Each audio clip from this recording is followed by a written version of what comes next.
이 방송은 시청자 여러분이 실생활에서 이러한 법적인 분쟁이 일어났을 때 도움이 될 만한 그런 이야기를 할 텐데요.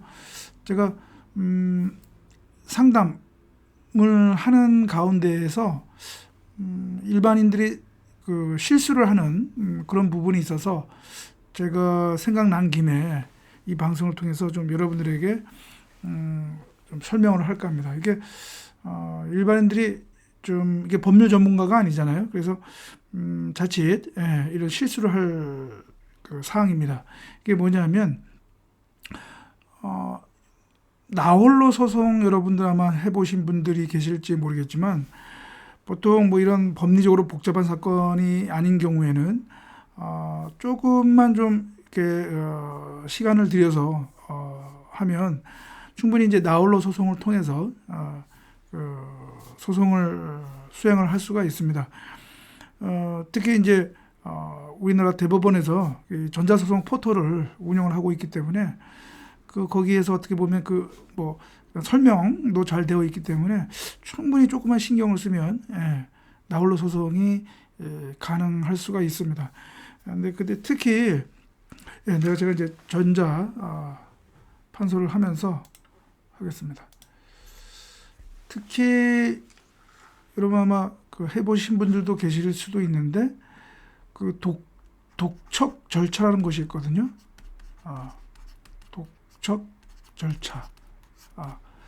이것이 뭐냐면 지급 명령을 신청을 하는 제도죠. 지급 명령. 그러니까 이게 물론 이것이 확정이 되면 소송상의 확정 판결과 같은 효력을 갖습니다. 효력을 갖는데 이 지급 명령 신청이라고 하는 것은 뭐냐면 이제 금전 지급이죠. 금전 돈 달라 또는 뭐 유가증권 이거 지급을 목적으로 하는 청구인 경우에 신속하고 간이하게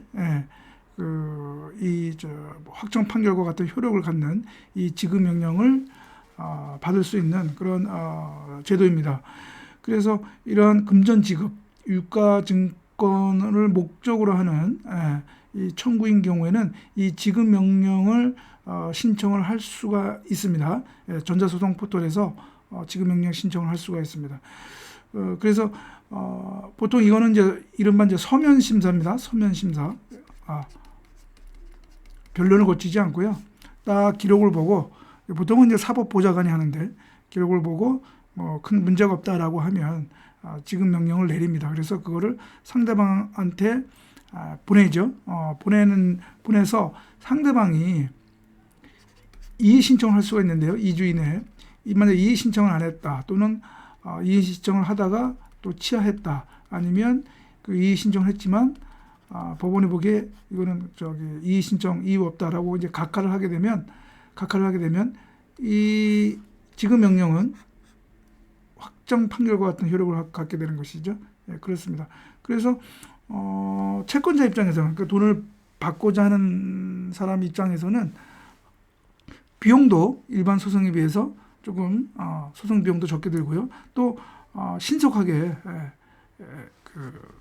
지급 명령이 나오고 또 만약에 상대방이 이의 신청하지 않으면 확정 판결과 같은 집행권을 갖게 되기 때문에 상당히 편리한 채권자 입장에서는 유익한 제도라고 볼 수가 있겠습니다.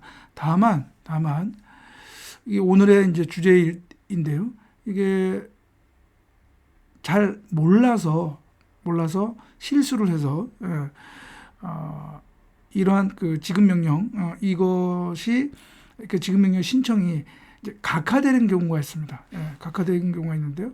첫 번째가 뭐냐면 이 관할 문제가 있어요. 관할. 보통의 금전 지급을 목적으로 하는 이러한 채무는 보통 이제 지참 채무라고 해가지고요.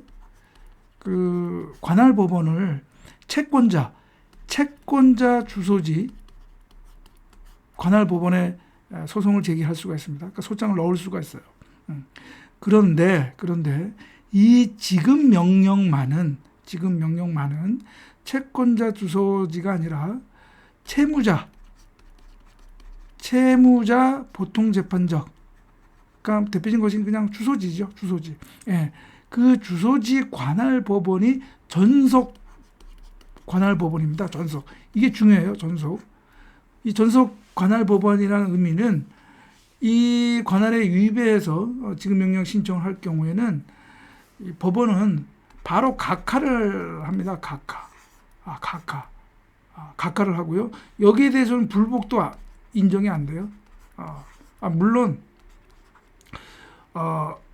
특별 항고는 가능하죠. 대부분의 특별 항고는 가능하지만 아무튼 그렇다.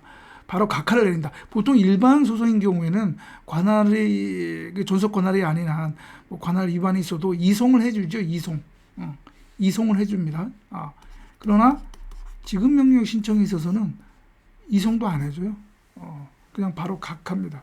그래서 일반인들이 간혹 실수를 해서 이렇게 그 관할이 아닌 법원에, 그러니까 자기의 주소지를 관할하는 법원에 지급 명령을 신청을 해서 각하를 당하는 그런 경우도 있습니다. 그래서 이거 여러분들 만약에 나홀로 소송을 하게 되면 이 점 조심을 해야 되고요. 그래서 보통은 법원에서도 이 지급 명령 신청, 지급 명령 내릴 때 채권자에게 어떤 거를 서류를 제출하도록 하느냐 하면 채무자 주민등록 초본 있죠? 주민등록 초본. 그래서 거기에 주소가 나오잖아요. 최종 주소지가 자기 관할인지 이거를 내도록 하는 경우가 있거든요. 물론 법원에 따라서는 다른 기록에 의해서 명확히 그 채무자 주소지가 나오면 굳이 주민등록 초본까지 요구하지는 않지만 제 경험상 많은 법원이 이 주민등록 초본을 요구하더라고요. 특히 서울중앙지방법원은 그렇습니다. 반드시 이 주민등록 초본을 내야 되고요. 그러나 일반인들이 그 상대방의 주민등록 초본을 그 동사무소에서 발급받아서 내기는 어렵잖아요. 그래서 그냥 처음에는 그냥 주민등록 초본 없이 그냥 지급명령 신청서 제출하면 되고요. 그러면 법원에서는 이제 보정명령이 나옵니다. 보정명령. 그래서 그 보정명령서를 갖고 동사무소에 가서 그 상대방 채무자 주민등록 초본 발급받으면 됩니다. 그런데 이제 이 보정명령에도 필요하고 이 주민등록 초본을 발급받기 위해서도 필요한데요. 반드시 채무자 주민등록번호 있죠. 이것이 필요합니다. 주민등록번호. 그렇기 때문에 여러분들 여기서 하나 힌트를 얻을 수 있는 것은 뭐냐면 뭐 이러한 그 채무이행각서 또는 뭐 그 약정서, 그러니까 언제까지 뭐 그 돈을 갚겠다라고 하는 그런 내용의 약정서를 작성할 때는 아주 친한 친구 또는 아는 사람이라 하더라도 그 약정서에는 꼭 채무자 주민등록번호를 기재하도록 해야 됩니다. 반드시. 그래야 나중에 지급명령 신청할 때도, 그리고 주민등록 초본 발급받을 때에도 보정명령에 따라서 발급받을 때 큰 어떤 어려움 없이, 문제 없이 할 수가 있는 것입니다. 그 다음에 또 하나가 뭐가 있느냐면 이제 증거죠. 증거. 서증으로서 이게 서증으로서 제출을 해야 되는데 이 증거가, 그러니까 상대방에게 금전지급 채무가 있다라고 하는 이 증거가 명확해야 됩니다. 그러니까 예를 들어서 상대방이 어떤 그런 반박 또는 항변이 예상이 되는 그런 증거인 경우에는 지급 명령이 안 나올 수도 있습니다. 그래서 누가 보더라도 객관적으로 보더라도 이런 딱 이 어떤 증거를 보니까, 서증을 보니까 채무자에게 금전 지급 의무가 있구나, 이렇게 판단할 수 있는 그런 증거. 그러니까 뭐 대표적인 것은 뭐 지급 의무가 기재되어 있는 각서라든가 뭐 약정서라든가 뭐 그런 것이 되겠죠.